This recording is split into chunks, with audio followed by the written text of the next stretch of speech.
The hosts of Two Bored Apes are not registered investment advisors. The podcast is for entertainment and informational purposes only. Nothing said on it should be construed as investment advice. Two Bored Apes talking NFTs, DeFi, and some random stuff. Two Bored Apes talking NFTs, DeFi, and some random stuff. Welcome to episode 31 of Two Bored Apes. I'm your host, Jamie, and I'm here with my friend and co-host, Roy. Roy, what's going on? Something crazy just happened. This recording has been delayed for an hour. Oh, yeah, how are you? Blah, blah, blah, blah, blah. Yeah. This is just crazy. So literally an hour ago, 45 minutes ago, all of this stuff about there being an exploit in OpenSea, X2Y2, some phishing attack, tons of people having like Azukis and Bored Apes and dogs and mutants and high value NFTs drained from their wallets. It just all happened in the last hour. We were about to record and then we saw this. And yeah, I said, hey, Roy, are you seeing the same thing I'm seeing? And then he started describing what we see on our screens of pictures. I said, no, these rumors on Twitter about an exploit. So it seemed like it was the new OpenSea contract at first, but now it's seeming more like it's not that, and it was a phishing attack that affected people who clicked the link in a fake OpenSea email about migrating to the new contract, and then they approved something, and now they're getting their shit stolen. Yeah, I think that's one possibility, that it was a fake email, but it could have been some other thing that a bunch of people clicked on, like a previous mint that people were into. But the very earliest thing we were hearing is that the similarity between the exploits was that they all were saying that they migrated to the new contract, which I'm sort of inferring as the most likely attack vector. But yeah, it could have been some other phishing thing, and it doesn't seem to have been super widespread. Yeah, like it was sort of targeted, but not crazy. Yeah. You know what I mean? I don't know. Yeah, it's possible they targeted a lot more people, and then just a lot of us theoretically were smart enough not to click because, I mean, who knows? Yeah, I imagine they sent an email out to thousands, tens of thousands of people, or tweet or Discord DM or whatever it was. Might have been multiple, but yeah, my inference and guess is that it was a fake OpenSea email about the migration. Yeah, definitely. Well, not definitely, but it seems very likely that it was some sort of phishing attempt and not an exploit in the actual contracts of OpenSea or X2Y2. That seems to be what the smart people that are actually looking at the contract that is interacting with these people, or these people maybe I should say are interacting with the contract. Ray's using his puffer. They call those puffers in Australia. Asthma puffer, inhaler. Yeah, I was in the middle of a sentence, but now we're just talking about asthma. That's the news of the week. Should we talk about it a little more? It's still kind of breaking. Yeah.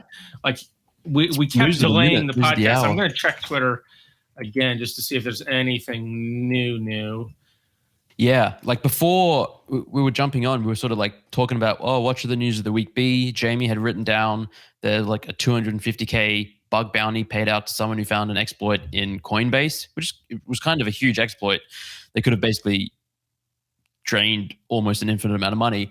And then there was a Crypto Chicks drama from today when they found out that the original artist copied. That was found out in November though, right? And people just didn't pay attention until recently. Yeah, there was a tweet from November pointing it out, and then that's crazy. It was just from an account that had 18 followers, and sadly, it just never went viral. I guess maybe Crypto Chicks were not relevant enough at the time for it to kind of spread. Probably that too. And the other thing was, we were just going to talk about X2Y2 in general as new airdrop, new OpenSea competitor, which I guess it still is. Yeah, but people are not liking it. Like they keep kind of moving the goalposts on what you have to do to get in order the airdrop. to.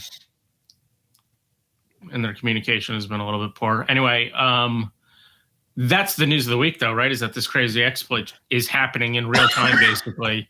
And I'm dying. I'm gonna probably keep checking my two wallets every 5 or so minutes. Oh yeah, sure. we are not for sure that we're safe. It's just like pretty confident though.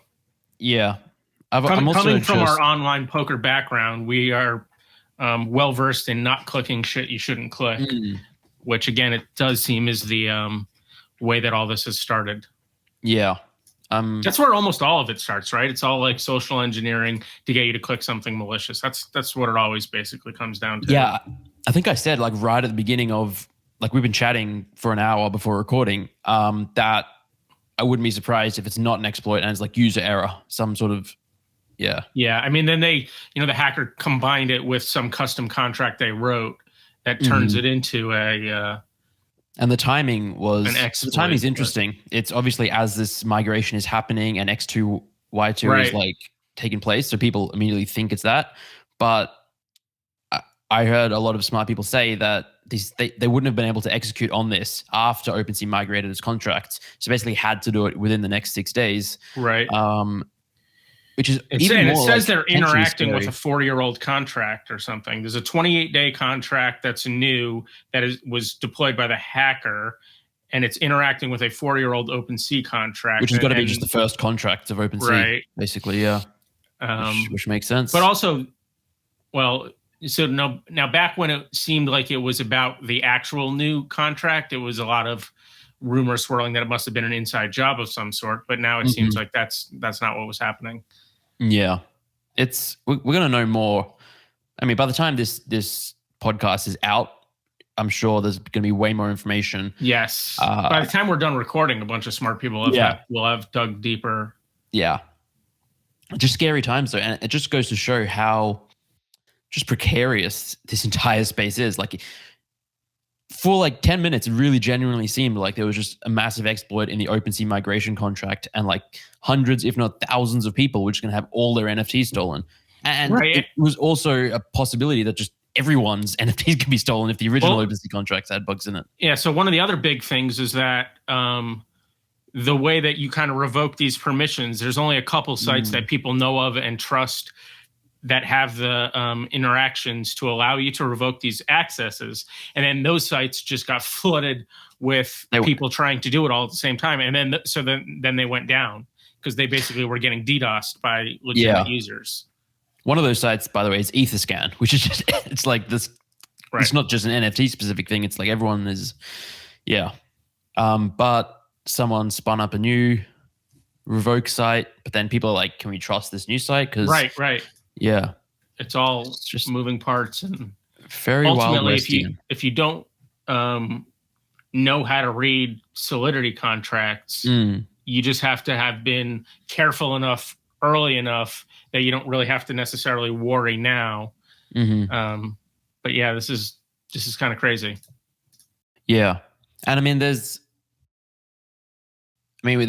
are things to be learned, of course, and like I'm sure a lot of people are going to use this as a very, very real wake-up call, even if they didn't have their assets hacked or stolen. Potentially having high-value assets in the same wallet that you interact with day to day, and not having a hardware wallet that's a vault that doesn't interact with anything is something hopefully more people are going to do now. Yeah, for sure. And then one of the newest things that a lot of people were recommending rather than revoking access was just make a brand new wallet and send your valuable stuff there. Yeah. But then I saw some people like, well, if we can't trust OpenSea and you're using OpenSea and giving them approval to transfer your assets, because a lot of people, how do you transfer? You go to OpenSea and click on the transfer button. But you can't actually even transfer NFTs on MetaMask non-mobile. So it's like sort of legitimate. Right. Yeah. I mean, there's still other ways to do it, of course, but that's, as fundamental a way as most users would ever do. Yeah. Without adding the layer of some website that's claiming that this is But like Looks Rare, for instance, I actually did it the other day with them. Did you buy more looks? Because I know during all this you were. I ran out of so I didn't have enough gas to do it. I basically keep all my stuff in wrapped ether. And I was only kind of like serious about thinking it was a good enough idea. So I just said, fuck it. Yeah. Someone bought 600 ETH worth during all of it. and the price rocketed, but it's sort of like settled a bit now. But yeah, crazy. I'm looking at the hackers' wallet now. They have 600. So they've been transferring the NFTs to themselves and then selling some of them, and they've sold 641 ETH worth, 1.8 million, and then presumably still have a ton of NFTs. Nate Rivers is saying. Yeah, I was just going to mention Nate Rivers. So yeah. Okay, go ahead. Because he's got a new tweet. I don't know if you've seen this one. He said, "I'm too lazy to check my emails. No phishing." He's claiming he did not get phished, but he did in fact lose stuff to the hacker. Yeah, it's very strange. So maybe again, it was some other website, some mint, some link. Yeah, I mean, lots of people get phished and don't think they got phished. I don't think you can necessarily be that sure that you didn't. Yeah. He's theoretically meant to be one of the smarter Apes, which is why he wants to at least convince us maybe that he didn't get phished. Yeah. Who knows? But as of the time we finally decided to record, it seemed like the exploiter had not taken anything in about 26 minutes. So it seemed like it was done. I wonder if we should check again. Yeah, I'm looking at it right now. It's they've been getting random, like people are sending 0.00069 ETH and stuff to the hacker. Right. Like, why? Well, people are just looking at their wallet so much right now. It's a fun little way to wave at the ecosystem. So. Yeah. But OpenSea has deleted the account, basically mean you can't view it on OpenSea. And Etherscan has this big red banner saying there are reports this address was used in a phishing scam. So, but still nothing new in the last half hour or whatever. I'm trying to click on ERC 721 token transactions, but Etherscan is really struggling.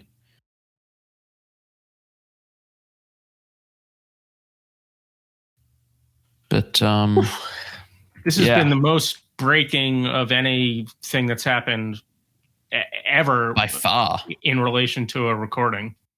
Yeah. I mean, we were literally talking about the news of the week, and you were like, is there anything more NFT specific than these two?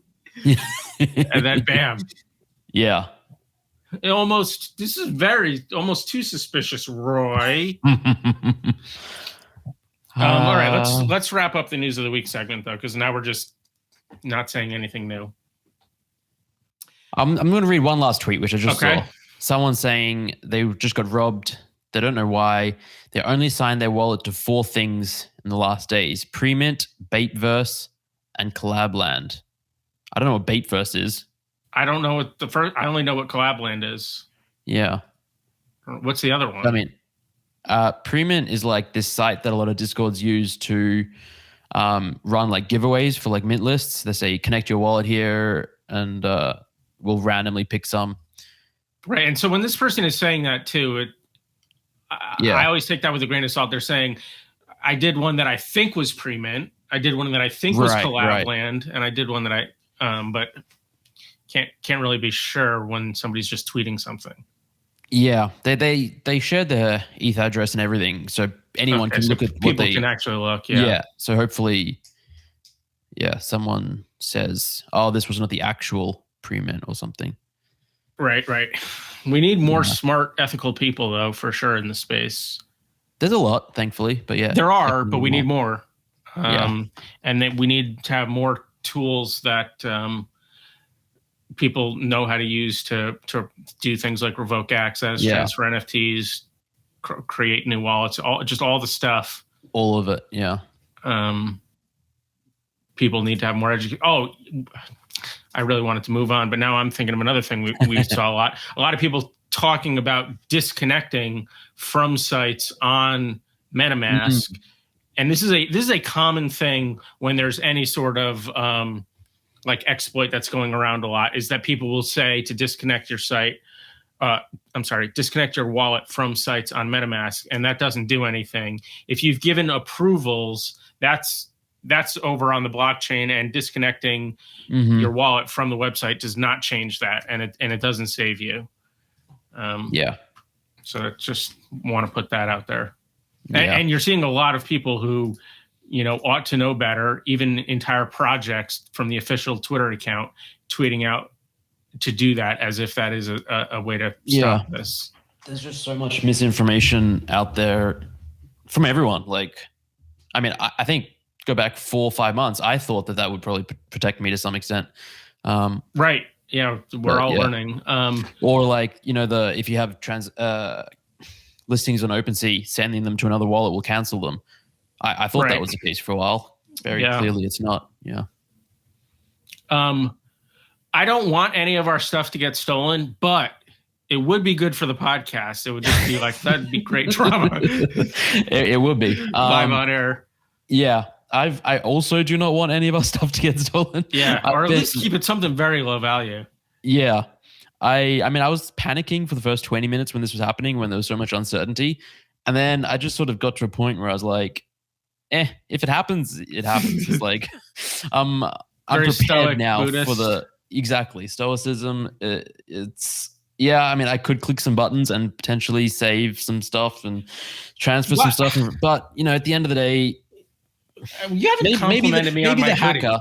Maybe the hacker really needs it. Maybe they have their child is in hospital with cancer. They can't pay the bills. And or maybe like that movie with Denzel Washington. I have no idea what you're talking about. It's a very common movie plot. Yeah. Jamie just dropped his hardware wallet. Whoops. Yeah. Actually, I'm pretty sure I know that I dropped one of my old ones several times and it just stopped working. So I drop this thing all the time. It still works. Yeah. Thank God. Yeah. All right. It's a good way to bookend this segment. Yeah. News of the week. We didn't start with that. News of the week. Bored Ape Yacht Club. Roy, talk to me about the Bored Ape Yacht Club. This is the second time we recorded this segment because the first time you thought we were taking a break and I just happened to be talking about it. Well, all right. You were really zoning out there. Jeez. I was. I thought we were taking... Anyway. The Bored Ape Yacht Club is great. It's been an exciting, I guess, couple of weeks, despite everyone's waiting for ApeCoin. The founders were doxed. That was the biggest drop at any point. Thing that's happened between recordings. The founders had their identities revealed against their wishes, like desires, wishes. Yeah. By Buzzfeed. Yes. I almost said Buzzsprout, our podcast hosting provider. Platform, yeah. And we all got to see what they look like and I guess know their names and they look like cool, nice and that they people. Didn't have anything suspicious in their background that made the doxing worth it. People were more upset though, honestly, on Twitter, like a lot more upset about it than I personally was. They wanted to remain anonymous, yes.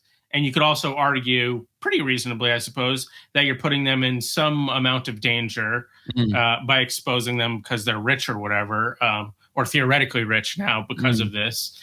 But it didn't seem like it was as big of a deal to me as a lot of people on Twitter were acting like. They're like, we got to burn BuzzFeed to the ground or whatever.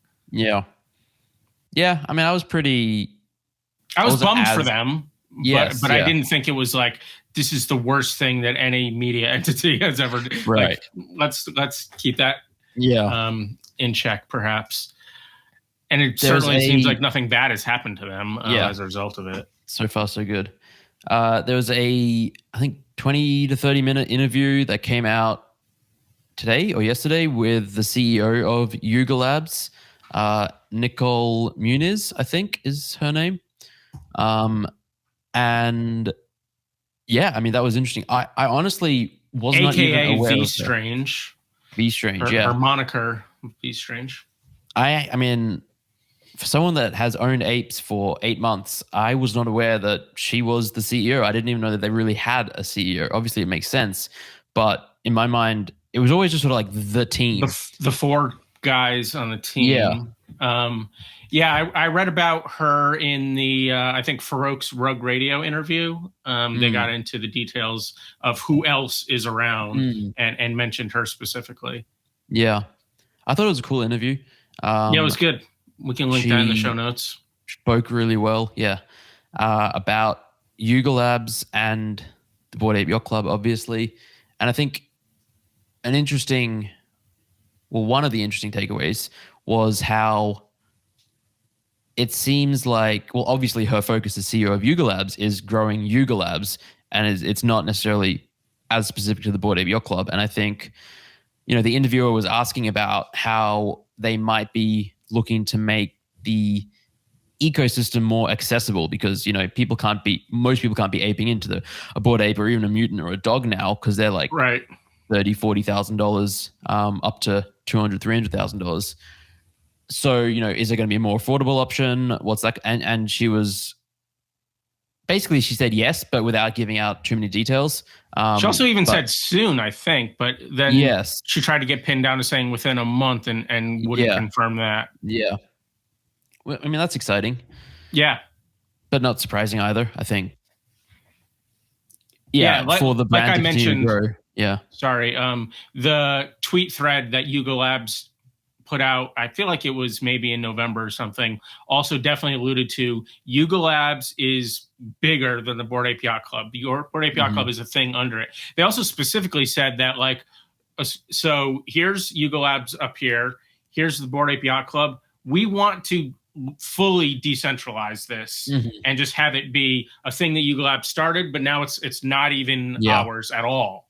And it seems like that is so ambitious and so difficult legally to do right now, but they're okay with it taking a long time, and that's an aspiration of theirs, which is friggin' awesome, and is legitimately one of the reasons why I haven't just sold now that we're at like 100 F4. The run up has been so crazy. The percentage of my net worth that is in this one NFT is so huge that it just makes a ton of sense to sell it. But it seems so much like the cream of the crop. And if they can actually successfully somehow, through patiently waiting for legislation and having all the lawyers look at all of the ways to do it, actually transition to a literal form of ownership of the entity that is the Bored Ape Yacht Club to the NFT holders, that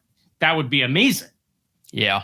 Because, that is like always been sort of my main qualm with the value that some of these things are. And then like specifically the way people justify those values is that they're just conflating ownership of the NFT with ownership of the project. And that's just not a thing, but they are literally aspiring to do that. And also aware that you can't just go, it exists and you all have it without having huge legal ramifications that are negative.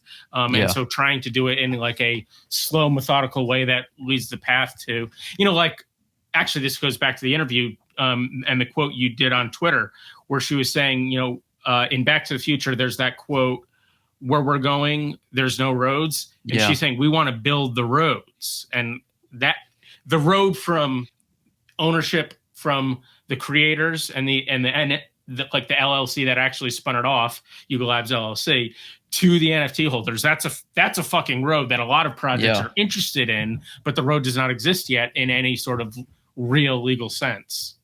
Yeah. It's ambitious, but if anyone's going to pull it off, they're in one of the most excellent positions to do it. And based on just how they've sort of acted and just basically their actions over the last almost year gives me confidence that they're in with a really good shot at pulling it off. Yeah. And relatively speaking, I mean, like that, a really good shot of pulling it off might mean there's only a 15% chance that they can succeed or something. Yeah. But like, it's also a thing that I think will, if it succeeds, the differential that it puts between them and say something like, on the old end, Larva Labs and Punks, and on the new end, something like, CloneX and Nike. It'll really separate them and make them like very much that Web3 ethos that a lot of people, are sort of trying to build towards. Yeah. Yeah. It's wild. And Yeah, it's exciting. I mean, like, if it's still around in 50 years, 100 years, it's honestly, it'd be like owning a tiny piece of Disney from 100 years ago, or like something crazy. The new Disney.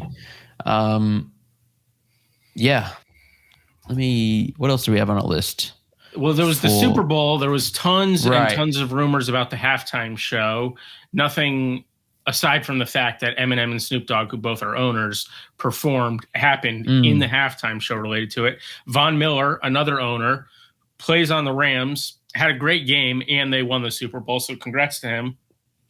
First ever Bored Ape Yacht Club member to win the Super Bowl. And the other thing was that there was like a lot of crypto commercials, and there was sort of rumors that there would be something. And the most direct thing was that there was I believe it's eToro commercial, and they had like a bunch of people flying through the air or whatever in one of the scenes, and in the background, one of them was an ape. But yeah, I didn't very see difficult any of to it. see. Yeah. I heard about the Coinbase had some big commercial, and then like I think it was like a QR code on the screen, and then people scanned it, and then the website went down. Yeah, you ever see like those screensavers where something's just bouncing around the screen like this? Yeah. It was a QR code just like that going around the screen, and it was just silent for like 30 seconds. Me and Jim were watching it going, I know they think that we're going to pull our phones out, but we are absolutely not going to do that. But then I guess a lot of people on Twitter were definitely doing it, and then it crashed the site because so many people were doing it. And there are all these memes like $16 million for a 30-second ad, but not enough money for your servers or something like that. Yeah. Yeah. I literally don't understand how like server backends work and how, like, I don't get it. I literally don't understand get it either. Yeah. How hard it is to just spin up more Amazon Web Services instances or whatever to have that. But I continuously get negatively impressed when these things just can't support the traffic that comes. Right. Like OpenSea is down all the time. And if it was the case of saying, let's just throw more money at it, it seems like they would have fixed it by now. Yeah. And another specific one that I remember, and this is sort of ancient to us at this point, but every time there was a Z drop, it was just such a disaster. Yeah. And it just seemed like, did you not know that this was going to happen? It happened the last 4 times. Yeah. What's going on? I think Zed at least had something to do with the Polygon network. Something to do with it, but much more, like the images were not refreshing, and that they're obviously not pulling off of the blockchain. Right, yeah. And so the website itself was definitely terrible. Yeah. But I think those are the things we wanted to talk about, right? I think so. And ApeCoin is again Q1 still is what we're told. I actually read on Twitter somebody was suggesting that if the crypto market in general is just bearish enough, they could see them delaying it just because it wouldn't be the right time to come out. No idea if that's a good idea or credible, but it was a thing I read that was interesting enough for me to make note. And things are a little bit bearish right now. You know, we crested up to 3,200 or something in F, and now we're down to 2,750 or so. But we're just kind of ranging. Yeah. There's a lot of, I guess, potential FUD going on. People talking about some executive order coming out from Biden, I don't know, to regulate crypto in some negative way. Am I hearing that right? Read a thing like 3 weeks ago or something. I haven't heard anything newer than that. But that one was basically just, the headline was definitely a lot scarier than the article. Now, are you thinking of something that was very recent that I think there's something more recent, but again, I don't know anything. I guess I'll reserve judgment then. But the thing that I had read was basically them saying, and I'm wildly paraphrasing, crypto is too prevalent now for us to not have a legal framework within our system more robust than what we currently have. So we're going to have to look at it and start making actual positions rather than just going, everybody in crypto, you have to guess how we're going to treat all this because we don't actually have anything in writing. It seemed more like that, which is not bad necessarily. Obviously, I wouldn't put it past the federal government to like fuck it up, but it wasn't like we're cracking down on this. Yeah. Which is sort of how the headline was being read. Yeah. I'm reading an article now from 2 days ago saying Biden expected to issue executive order on crypto and CBDCs next week. Yeah. So I think that is basically the same thing where it was getting leaked or whatever 2 weeks ago. That he's going to give an order to look into it, basically. So it's really not that bad. Governmental efficiency. Yeah, I mean, and then we could also, if we wanted to get political, talk about like how Canada is seeming to be making a very good advertisement for crypto right now. But this is the Bored Ape Yacht Club segment, and we're wrapping it up. So, Bored Ape Yacht Club. Artblocks. We had a new. What has been happening with Artblocks? We had a new curated project called Entretiempos by Marcelo Soria Rodriguez. Pretty interesting project, actually. I was quite enjoying some of the test mints, and I enjoy some of the mints. I'm kind of actively shopping for one that I like because the price is not too high, and I definitely like a lot of the art in it. I so far haven't found any close enough to the floor that I like enough to buy, but it's definitely a project that I want to collect at least one piece from. Yeah, they're very interesting. And again, like quite different to anything else curated. Yeah. And is one of these ones that very much reminds me of, what I call traditional art, basically just, pre-NFT abstract art. And the artist actually specifically referenced one artist who did a lot of this sort of. So I guess if you look at it, there's basically a lot of sort of overlapping colored circles that are kind of resulting in sort of a lot of like, diamond shapes where things overlap. Here we go. Roy's pulling it up on screen viewer. So this is a more sort of complex, layered one, but definitely one that I've looked at before and liked a lot. A lot of the other ones are much more sparse with there being a lot less of these on the canvas. I'm sure Roy will pull one up after. Yeah, this is wild actually. And they mostly don't keep going for this long. This one keeps rendering. This is crazy. How is it still going? I was like, you can set it to I've looked at this specific one a few times. Yeah, it's crazy. Once it starts doing this kind of teal, that's when it's getting at the end. Even money that this is owned by Punk 6529. Oh my God. I was looking at hyperhashes the other day and I was like, I really like this one that popped up. Like, let me look at it. And it was, of course, 6529 Museum. Yeah. Let's see. No, it's owned by 9999983 or something. All right. Let's go find one that's less happening. Probably anyone that I click on. Let's click on this one. Pretty much, yeah. Like this one's a lot less. Yeah, it's over. Yeah, there you go. Most of them are rendering only maybe twice as slow as that one or something, and are done very quickly. But they still kind of have a hum or a buzz.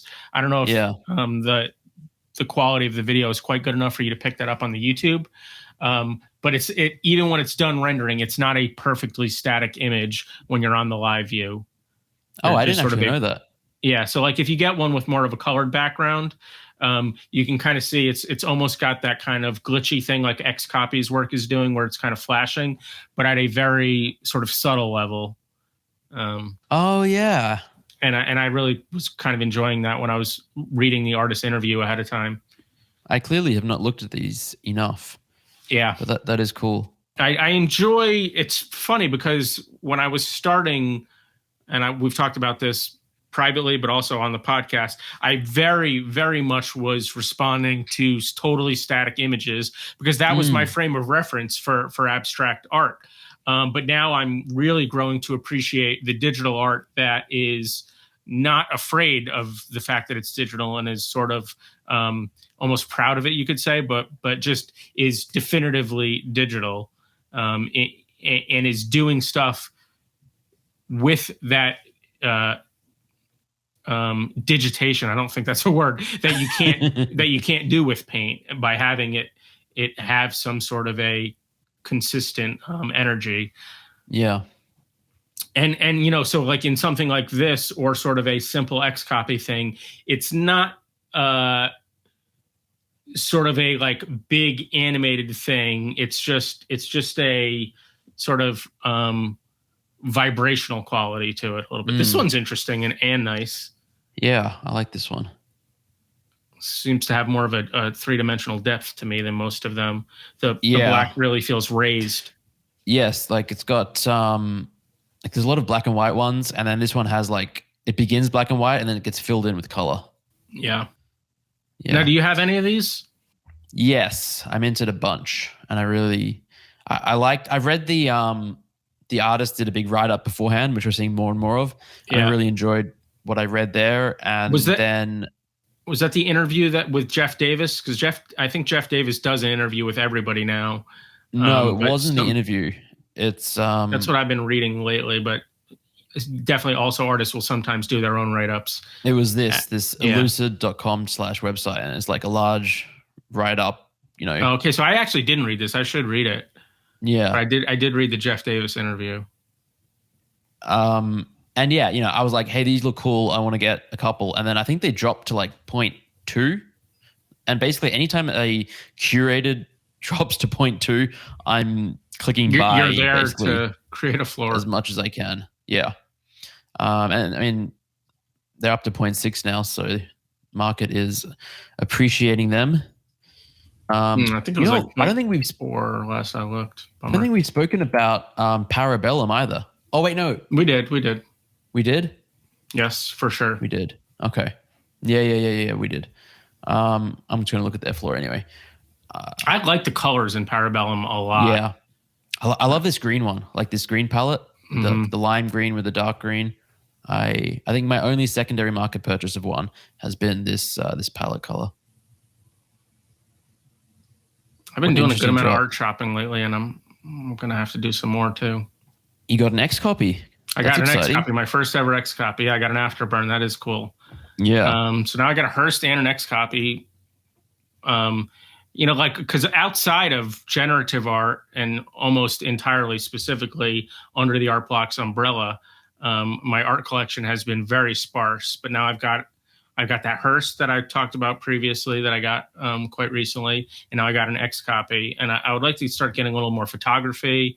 And now I'm also finding some more digital abstract artists like myself that are just, you know, it's not generative and it's not figurative, but a lot of these ones that I'm finding that I really like are already so expensive floor wise that it's tough to get in. And like Grant Yoon's another artist whose work I quite like. And his is more of sort of a like minimalism, landscapey situation, but I really like his stuff. But again, already has gotten past the point where it's easy for me to just pull the trigger. Yeah. But I'm happy to just kind of slowly make a collection. Yeah. I wanted that Hearst for a while. You've known that. Oh yeah. The listeners have known that, but I couldn't do it at any price. So I just was very patient and then managed to land one at a price that was okay for me after a good sale. How much did you get your XCOPY for? 3. That's for 3 NFT fi? Or just bidding? No, looks rare. Collection bid? Collection offer, yeah. Nice. Very nice. Yeah, I mean, because the floor on OpenSea is 4.2. Yeah, it's been basically about 3.9 lately, with a couple fluctuations either way. I'm very tempted to get one. 3 days ago, I managed to land it. I saw somebody tweeted the other day they just actually completed their set of these. Yeah, and it looked really nice. But the other two are just so much more expensive that I'm going to have to just be happy with my Afterburn, and I am. So very nice, very nice. Yeah, the floor is slightly lower on looks rare. While we're just kind of looking at art, do you want to just pull up the artist that I was just mentioning maybe and just look at their art to talk about it, or like Machado? I'm still interested in any of this. What was the artist you were mentioning? Like, how do you spell? Grant Yoon, Grantyun. And then I also wanted to show there's a Brazilian guy whose stuff I've really liked lately. Grantyun.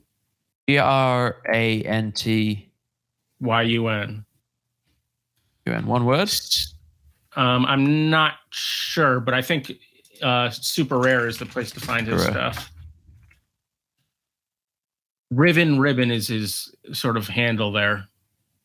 All right. But he does like a few different series. One is called like A Day in California. One's about like the Midwest. And then there's a Japan series and a space series. The space series is actually the only one that I'm not particularly interested in, but all the other ones that are just sort of showing like Americana kind of, sort of a throwback to sort of like, I think like mid 1900s type stuff. Mm-hmm. But digital and fully grounded into that. I don't know. I just really like it. It's very evocative. Yeah. This is really nice to me.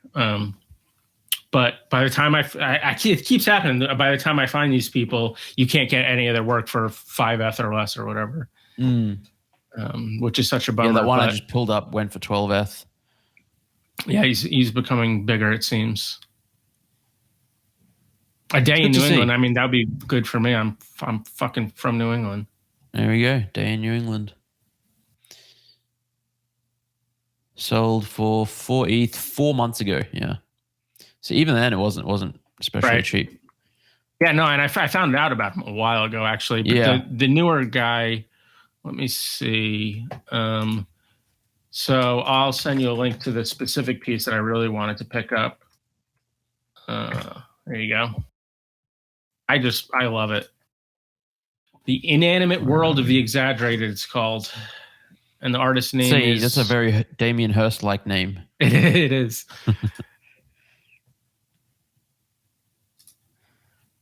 Oh, yeah. I remember you. The artist's name is Thales Machado. Only 20. That's pretty amazing. Yeah. And I saw Dmitry Cherniak has collected one of his pieces, or at least one of his pieces. So I'm in good company in appreciating his work. Yeah. How did you find this artist and this artwork? I think they just kind of came across my Twitter feed at some point, to be honest. I can't actually be sure at this point. Yeah, I've been getting a little more into like one-of-one art lately, buying a few pieces here and there. And then a couple of days ago, I just tweeted out asking people to share their work. And because I just felt like, I don't know, collecting more individual, like, oh, you know what else basically I wanted to buy recently was a Lush Temples, and the one that I wanted to buy was like a couple hundred Tez more than I had in my wallet, so I didn't get around to doing it yet, but I'm gonna pick it up. Yeah, there's some great stuff on Tez. Yeah, and that ZenAcademy guy's work in particular is really interesting and different. Yeah, I really like this collection from Sarah Richardson, I think is her name. What's the name of the collection? Story Emporium. SarahScript is her sort of like Twitter name, screen name. But actually, I'll go to the website because that probably shows it off better.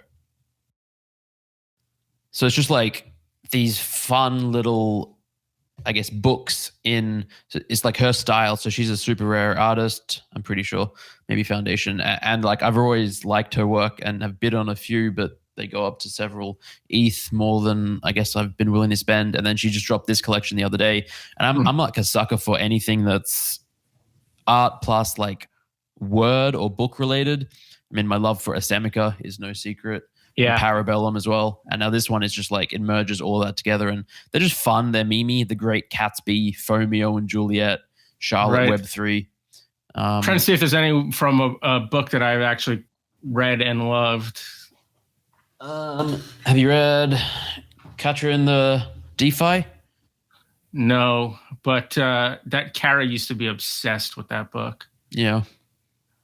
Let's see. Yeah, I'm looking right now. Of Mice and Men, I also have not read. 20,000 Leagues, I haven't read. Boy, there's so many books. But there's so many great books that I have not read. It's so disappointing. Have you read A Tale of Two Cities? I have not. By the way, I thought for the longest time that was about the same city, and it was just about how, I'm not kidding, I thought it was like a class commentary or whatever, but it turns out it's about London and Paris. I felt very embarrassed when I found that out and was like confidently telling the person, no, that's not what it's about. I remember, I think the very first time I heard about it was an episode of Friends where Joey is like doing a play and he's like telling someone that he's doing this play and he's really excited for it. He's like, I'm going to pick New York and yeah. And then obviously from The Simpsons, it was the best of times. It was the blurst of times. I have not watched The Simpsons in forever. We're pretty off. This is Artblocks, right? We're talking about Artblocks right now? Yeah. Yeah. All right. We'll wrap this segment up then. Artblocks. Yeah. Artblocks. Roy, you were just doing something interesting across the world, right? You were jet setting. What happened? I was in Dubai. I was filming a video educational course for Nasacademy.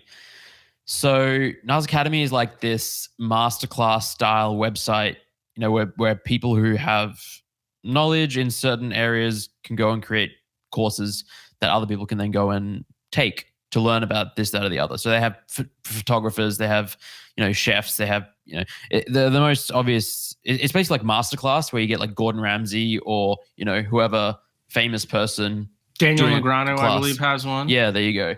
Except apparently it's very difficult to get on masterclass. They're extremely particular about who they work with. I think they only have like 100 creators. And so this is like the masterclass for everyone else.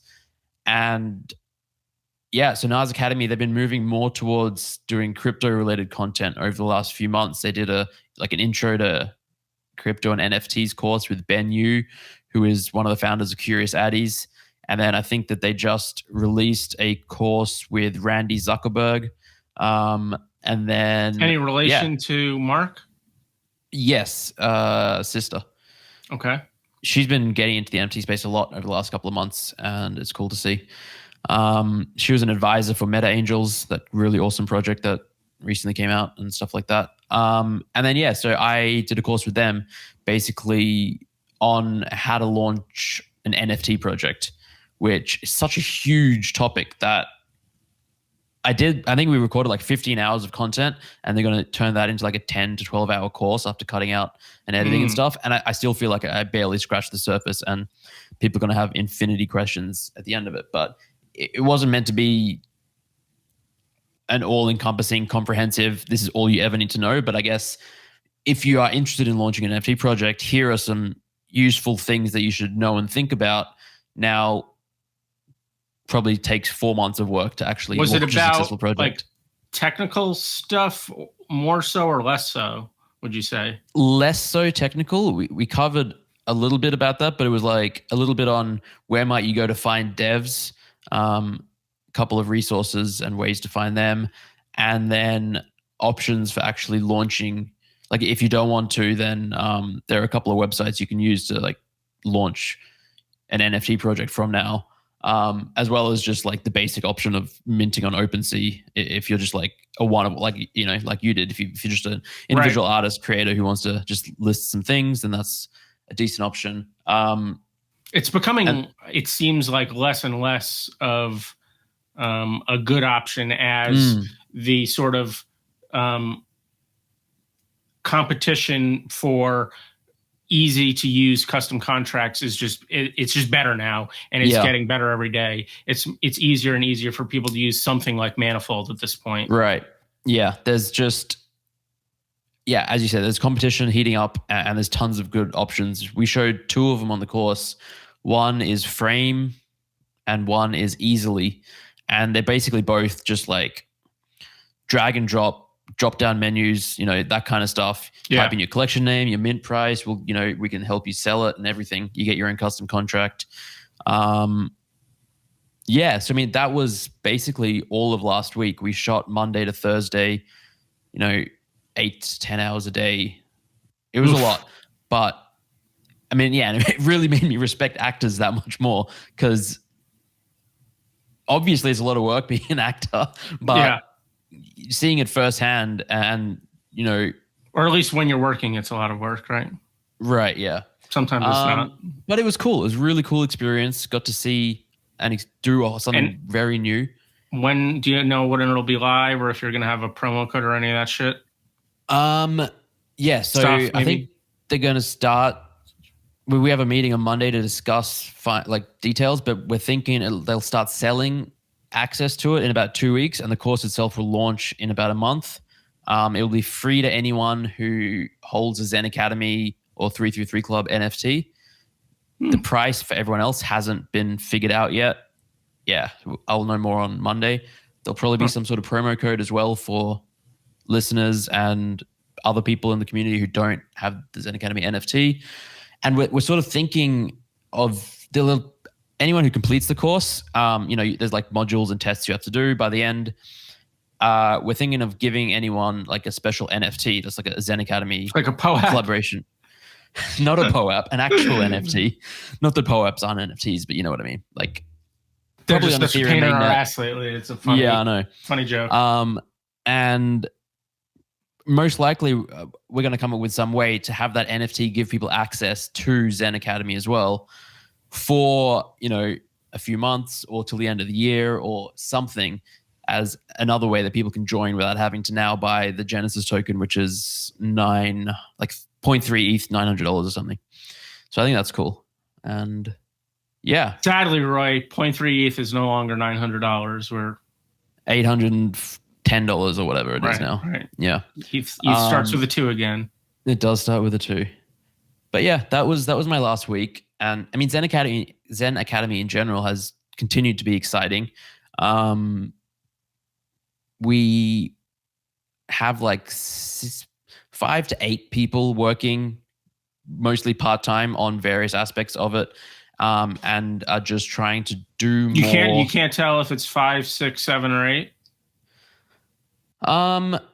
There are a couple of people who are like, whether or not they're actually working on ZenAcademy or not, it's hard to say. Like Vitor, he's helping us with the 2 Bored Apes. I He's see. in the ZenAcademy Discord. So yeah. Okay.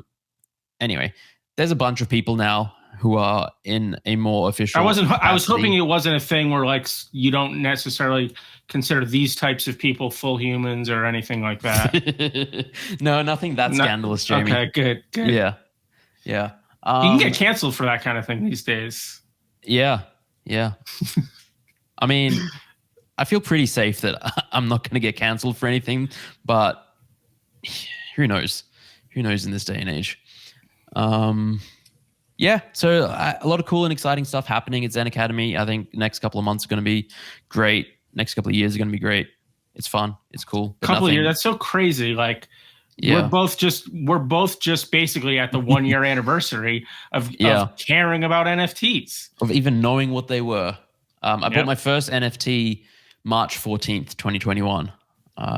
So that anniversary is coming up soon. Might do something cool for that. Yeah, I think I'm actually like literally 4 days away from the anniversary of when I read Packy's thing and was like, holy shit. Yeah. Changed our world. Crazy that it's been less than 1 year. Absolutely crazy. Our lives have changed so much. Yeah, it's wild.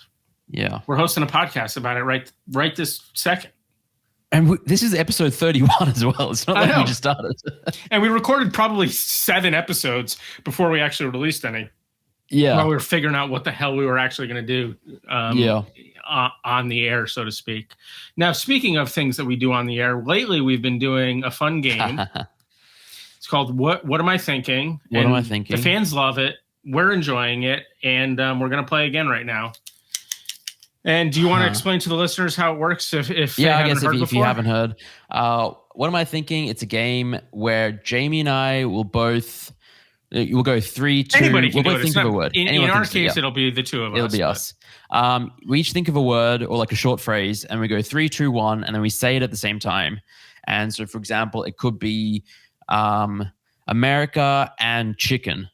And then we will both try and think of a word that is like KFC would be the answer. Exactly in between those two. KFC would be a great answer. I would probably come up with it. Jamie wouldn't. Oh, you motherfucker. And then you just keep going until you get the same word. And we started using it as a way to give out like POAPs and use that as like the password to claim the POAP. But POAPs are like the bane in our existence and even more so Vitor's existence, who has really been a saint at handling all that. And the listeners too. A lot of people are very excited to get them and just not getting them, basically. I'm ready though. I'm ready. Let me think of a word. Okay. 3, 2, 1. Himalayas. Stress. Stress in the Himalayas. Okay. I think we can get somewhere here. I think we can. Ready? Sure. 3, 2, 1. Tibet. Monk. Ooh. Tibetan monk.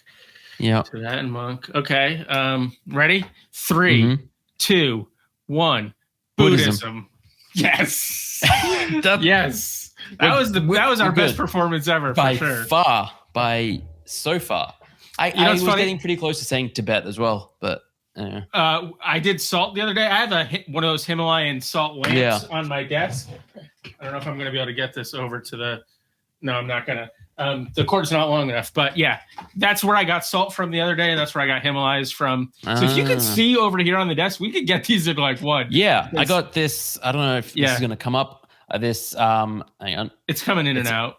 Yeah, it's this mug and it's got a sloth on it and it says anti-stress something. There you go. And so I was like, stress. Swiss Army knife might be coming up next. Keep that in mind next time. This has been episode 31 of I almost said the Long Shot Podcast. Oh boy. That's a great podcast. Of Two Bored Apes. It is, but not the one that people will find if they search for it, because there's now this is so off topic. Anyway, this has been episode 31. Do we have anything we want to say? Direct people to we'd appreciate it if you leave a review and share this with friends. Comment, leave a review, give us a good rating, spread the word. This is on podcast. This is on YouTube too now, so subscribe to the channel. That's greatly appreciated. Yeah, that's it.